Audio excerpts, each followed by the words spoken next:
ভাই বেশিরভাগ phone company কিন্তু আমাদেরকে বলদ মনে করে, মানে বিশ্বাস করবেন কিনা জানি না, উল্টা পাল্টা যে সমস্ত জিনিস আমাদের দরকার নাই ওই সমস্ত ফিচার ফোনের মধ্যে দিয়ে রাখে, দাম বেশি রাখে এবং কোনোদিন দেখা যাচ্ছে ওই ফিচার আপনার লাগেই না। যেমন ধরেন ফোনের ওয়াটারপ্রুফ এই ব্যাপারটা, হ্যাঁ ইদানিং দেখতেছি অনেক ফোনে পানির নিচে ছবি টবি তোলা যাবে।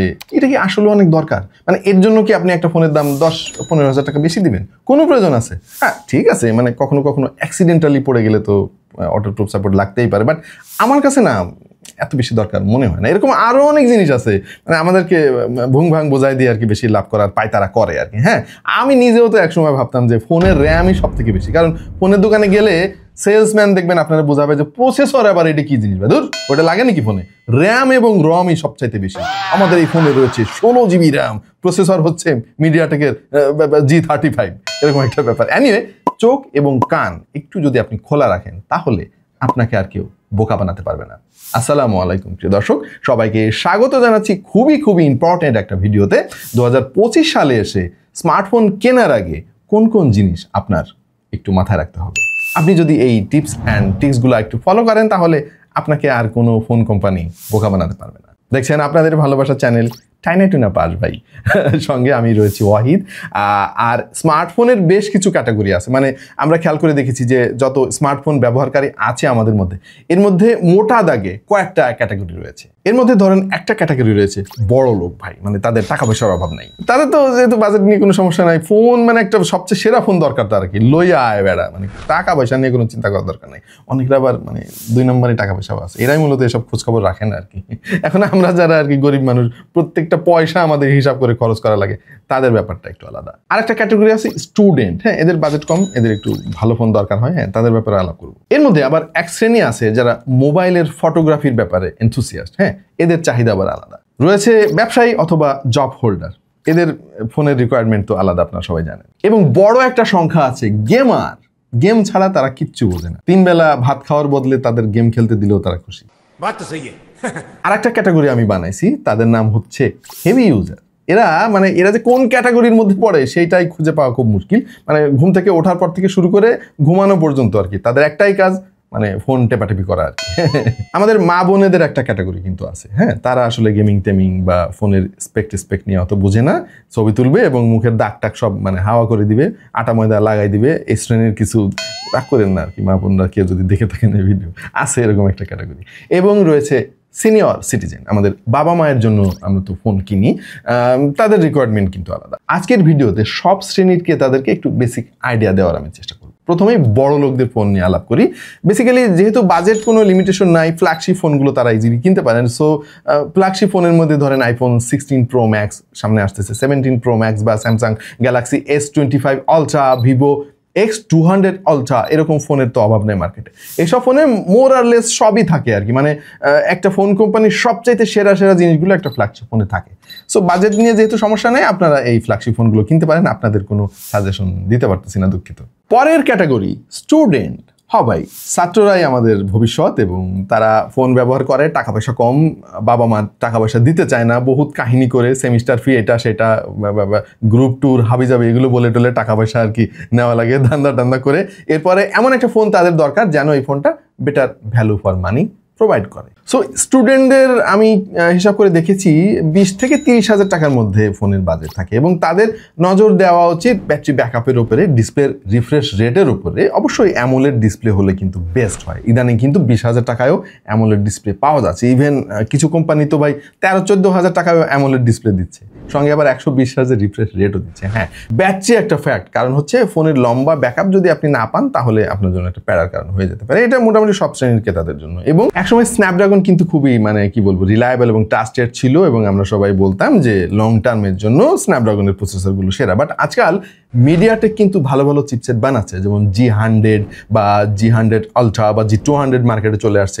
এই চিপসেটগুলো আমার মনে হয় যে লং টার্ম, বিশেষ করে ধরেন 3-4 বছর ফোন চালানোর জন্য যথেষ্ট। হ্যাঁ, একটা সময় গিয়ে ফোনটা অবশ্যই স্লো হবে, সেটার অন্য কারণ থাকতে পারে। এই বাজেটে আমার মনে হয় G200 বা G100 আলট্রা এই চিপসেটগুলো যথেষ্ট ভালো। তবে G99 বা G100 এর নিচের যে চিপসেটগুলো জি সিরিজের G85, G81 এই সমস্ত চিপসেট একটু অ্যাভয়েড করা ভালো। তবে চেষ্টা করবেন এক্সিনোস স্যামসাং এর এই চিপসেটটা একটু অ্যাভয়েড করার। ভাই স্যামসাং তো মানে সব ধরনের চিপসেট দিয়ে ফোন বানায়, মিডিয়াটেকও দেয়, আবার স্ন্যাপড্রাগন দেয়, নিজস্ব এক্সিনোস রয়েছে সেইটাও দেয়।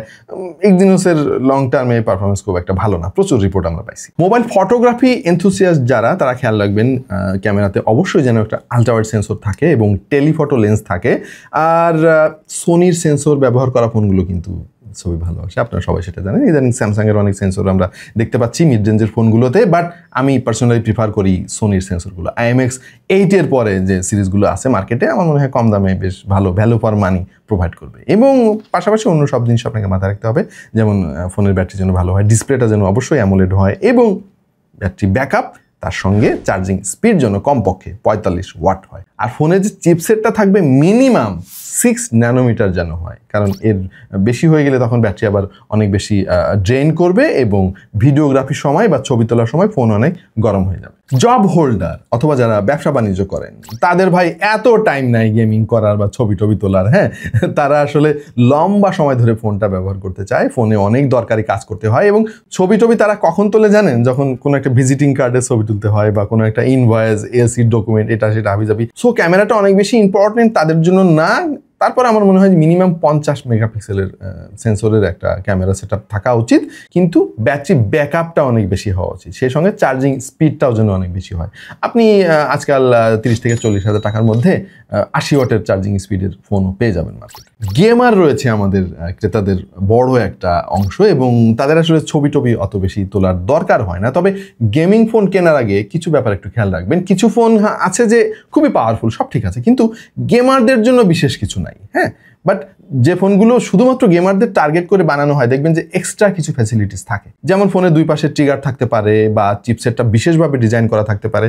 অবশ্যই 4 ন্যানোমিটার বা কমপক্ষে 6 ন্যানোমিটার না হলে আপনি গেমিং করে মজা পাবেন না। হ্যাঁ, জাইরোস্কোপ অবশ্যই থাকতে হবে ফোনে। পাশাপাশি ফোনের মধ্যে যদি হিট সিঙ্ক থাকে, যেহেতু গেমিং করলে প্রচুর হিট হবে ফোনে, এবং কুলিং চেম্বার থাকে এবং ভেপার কুলিং সিস্টেম থাকলে তো ভাই কথাই নাই, বাট ওগুলো দাম একটু বেশি হয়ে যাবে। বাট কম দামের মধ্যে আপনি ভেপার কুলিং বাদে অন্যান্য কিছু জিনিসপত্র যদি একটু খেয়াল করে কিনেন, তাহলে আমার মনে হয় যে লং রানে আপনি খুব ভালোভাবে গেমিং করতে পারবেন। আবার এখানে আরেকটা ক্যাচ আছে। হ্যাঁ, কিছু ফোন দেখবেন যে কিছু কিছু গেমের সাথে কোলাবোরেশন করে বেটার আউটপুট দেওয়ার চেষ্টা করে, যেমন আমরা রিসেন্টলি রিয়েলমিকে দেখেছি, তারা পাবজির সঙ্গে কোলাবোরেশন করেছে, এবং দেখবেন যে রিয়েলমির ওই ফোনগুলোতে পাবজির পারফরমেন্স বেটার পাওয়া যাচ্ছে, মানে এফপিএসও বেশি পাওয়া যাচ্ছে। এটা একটা আবার ফ্যাক্ট, আপনি একটু ক্রস চেক করে নেবেন। তবে গেমিংয়ের জন্য ভাই, মানে বেটার আউটপুট পাওয়ার জন্য আপনাকে একটু পয়সা খরচ করতে হবে। আপনি কম দামে খুব ভালো গেমিং পারফরমেন্স মনে হয় না পাবেন, আর পাইলেও দেখবেন কোথাও না কোথাও কাহিনী আছে।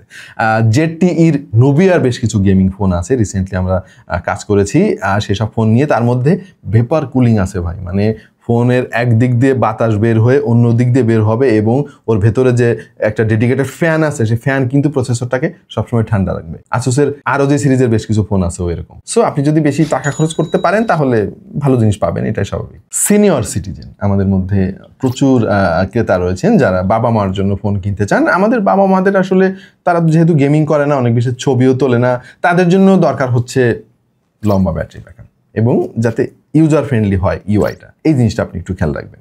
ইউআইটা যেন খুবই চমৎকার হয়, ফোন যেন মানে গরম না হয়ে যায়, এই জিনিসটা খেয়াল রাখতে হবে। মিনিমাম 6 ন্যানোমিটার আর্কিটেকচার হলে তাদের জন্য ভালো হয় আমার মনে হয়। আর যদি অনেক কম বাজেট হয় তারপরেও খেয়াল রাখবেন, আজকাল কিন্তু ফোনে অনেক বড় ব্যাটারি ব্যাকআপ পাওয়া যাচ্ছে এবং ফাস্ট চার্জিং ফ্যাসিলিটিস পাওয়া যাচ্ছে, তাদের জন্য ডিসপ্লেটা আমার মনে হয় না খুব বেশি ইম্পর্টেন্ট হবে। আচ্ছা, আমাদের আপামনি যারা আছে তাদের জন্য তো ফোন আমাদের কিনতে হয়, তাই না? টাকাটা তো আমাদের পকেট থেকে যায় আলটিমেটলি। এনিওয়ে, আমাদের মা বোনেদের জন্য ছবি তোলার ক্ষেত্রে একটু বেশি প্রাধান্য লক্ষ্য করা যায়, তাদের জন্য ক্যামেরা সেন্ট্রিক ফোনই একটু বেটার। হ্যাঁ, তারপর আমি বলবো যে একটু ভালো সেন্সর দেখে আপনারা কিনবেন, ব্যাটারি ব্যাকআপও যাতে লম্বা হয় এবং সেই সঙ্গে মানে ট্রেন্ডি হয়, যেন স্টাইলিশ হয়, তাদের ফোনগুলো দেখতে অনেক সুন্দর হয়। তবে যেসব মা বোন ঘরে বেশিরভাগ সময় কাটান তাদের জন্য আমার মনে হয় ফোনটা একটু ডিউরেবল বেশি হলে ভালো হয়। যাদের বাচ্চা কাচ্চা আছে, দেখা যাবে বাচ্চা খেলার ছলে ফোনটা ছুঁড়ে মেরে দিয়েছে, ফোনটা নষ্ট হয়ে গেছে। সো ডিউরেবল ফোন কিন্তু খুব ইম্পর্টেন্ট। কিছু বেসিক ইনফরমেশন আপনাদের সঙ্গে শেয়ার করে রাখি, এগুলো আপনি যে ক্যাটাগরির ক্রেতাই হন না কেন আপনার এটা অবশ্যই মাথায় রাখতে হবে। যেমন র্যাম এবং রমের ভেরিয়েন্ট, ভাই এইটা বেশিরভাগ ফোন কোম্পানি কিন্তু এড়িয়ে চলে। হ্যাঁ, ওরা ওয়েবসাইটের কোথাও লেখে না যে আমাদের যে রমটা ব্যবহার করা হয়েছে ওইটা ইওএফএস নাকি ইএমএমসি, এবং ইওএফএস হলেও ওইটা কত ভার্সনের। হ্যাঁ, আজকাল 30 থেকে 40 হাজার টাকার মধ্যে কিন্তু ইওএফএস 4.0 অ্যাভেলেবেল। 4.1ও কিন্তু আমি দেখেছি বেশ কিছু ফোনে। আপনি খেয়াল রাখবেন যেন কম করে হলেও ইউএফএস 2.2 হয়। ভুলেও ইএমএমসি স্টোরেজ ভেরিয়েন্ট কিনবেন না, এটা আপনার ফোন লং রানে একেবারে স্লো করে দিবে। এটার স্পিড অনেক কম। আপনার প্রসেসর যত পাওয়ারফুলি হোক না কেন, স্টোরেজ ভেরিয়েন্ট যদি ভালো না হয় তাহলে বেটার পারফরমেন্স পাবেন। সেই সঙ্গে র্যামের কথাও বলতে হয়। হ্যাঁ, LPDDR4X RAM is enough, but আপনি টাইগার সিরিজের যে চিপসেটগুলো আজকাল আছে মার্কেটে ইউনিএসওসির, ওইটা দেখবেন বেশিরভাগ ক্ষেত্রেই বটলনেক করবে। হ্যাঁ, মানে আপনার র্যামের স্পিড যদি 4200 মেগাহার্জ হয়, দেখবেন যে তাদের চিপসেটে 1800 মেগাহার্জের বেশি সাপোর্ট করতেছে না, ওইটা অকারণে নষ্ট হয়ে যাচ্ছে আর কি। সো চেষ্টা করবেন টাইগার সিরিজের চিপসেটগুলো একটু অ্যাভয়েড করতে। চিপসেটের ন্যানোমিটার নিয়ে একটা ব্যাপার আছে, এটা নিয়ে আমরা অনেক কথাবার্তা বলি।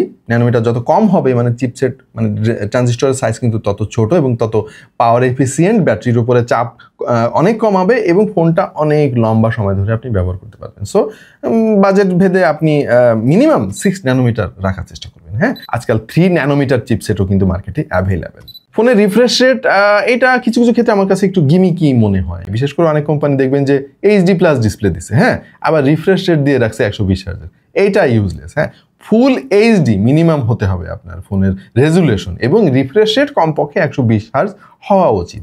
90 হার্জ না, হুদাই কোনো লাভ নাই। এমনিতে আমাদের চোখ কিন্তু এই রিফ্রেশ রেটটা অতটা স্মুথলি বুঝতে পারে না আর কি, আমাদের চোখেরও তো একটা রিফ্রেশ রেট আছে। সো 90 হার্জটা আর 60 হার্জটার মধ্যে আপনি খুব বেশি পার্থক্য পাবেন না। 120 হার্জ হলে তখন আপনি আসলে ধরতে পারবেন জিনিসটা। আবার আজকাল অনেক অ্যাপ কিন্তু হায়ার রিফ্রেশের সাপোর্টও করে না, ধীরে ধীরে হয়তো সব অ্যাপ সাপোর্ট করবে। এটা ইম্পর্টেন্ট একটা ব্যাপার। ফোনের যে লাউড স্পিকার ওইটা টেস্ট করে নিতে হবে। বেসিক্যালি আমি সাজেস্ট করবো ডুয়াল স্টেরিও স্পিকার যেন হয়। অনেক ভালো ফোন আছে, খুবই ভালো, সব ঠিক আছে, স্টেরিও স্পিকার নাই। যেমন OnePlus-এর Nord CE5 ফোনটা, এটা ভাই স্টেরিও স্পিকার নাই, খুব মন খারাপ করা একটা ব্যাপার। বাকি সবকিছুই ভালো এই ফোনের। PPI এটা মনে রাখবেন, পিক্সেল পার ইঞ্চি, মানে 1 ইঞ্চিতে কতটা মানে ডট আছে আর কি। এইটা যত বেশি হবে ফোন তত বেশি শার্প পিকচার কোয়ালিটি দিতে পারবে।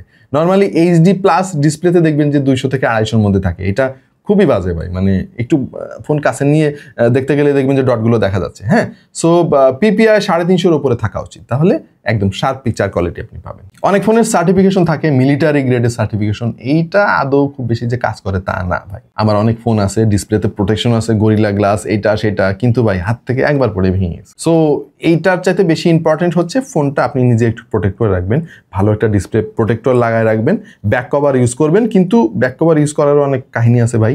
চার্জিংয়ের সময় খুলে রাখতে হয়, গেমিংয়ের সময় খুলে রাখতে হয়, ফোনটাকে একটু যত্ন করতে হবে আপনার। ওয়্যারলেস চার্জিংটা যদি থাকে, আজকাল 25,000 টাকা দামের ফোনে ওয়্যারলেস চার্জিং পাওয়া যায়।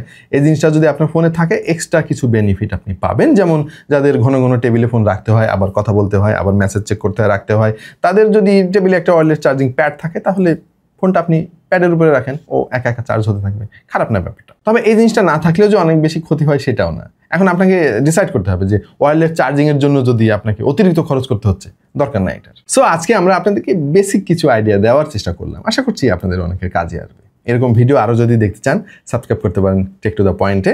আর সামনে আর কি নিয়ে ভিডিও দেখতে চান অবশ্যই কমেন্টে জানান। দেখা হয়ে যাবে অন্য কোনো ভিডিওতে ভিন্ন কোনো বিষয় নিয়ে। সেই পর্যন্ত সবাই ভালো থাকুন, সুস্থ থাকুন আর দেখতে থাকুন টেক টু দ্য পয়েন্ট।